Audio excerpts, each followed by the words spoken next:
खान ने 2 नवंबर को इस्लामाबाद बंद करने का ऐलान किया तो हुकूमत इससे पहले ही हरकत में आ गई। 28 अक्टूबर को शेख रशीद का जलसा रोकने के लिए कंटेनर्स और पकड़ धकड़ का सिलसिला शुरू हुआ तो फिर 1 नवंबर तक चलता रहा।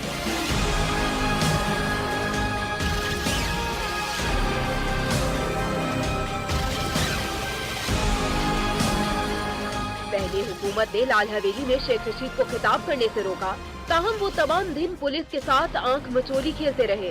शाम को आए, मुख्तसर खिताब किया और रफू चक्कर हो गए। कप्तान अपने ऐलान पर डटे तो हुकूमत ने बनीगाला के बाहर पुलिस चौकी कायम कर दी। किसी को अंदर बाहर जाने की इजाजत नहीं दी गई।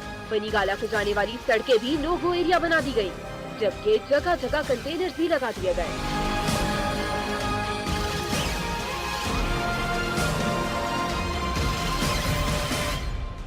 उधर हुकूमत ने केपी और पंजाब की सरहद को भी पूरी तरह सील कर दिया। न सिर्फ मोटरवे बल्कि जीटी रोड पर भी कंटेनर्स खड़े कर दिए गए। मिट्टी के ढेर भी लगा दिए गए। सोयाबीन इंटरचेंज इस वक्त मैदानी जंग में तब्दील हुई, जबकि केपी के कारकुनान ने इस्लामाबाद जाने की कोशिश की। उधर पंजाब के बेशतर मकामात पर भी मोटरवे को बंद कर दिया गया, जिससे आम शहरियों की जिंदगी भी अजीरन बन गई।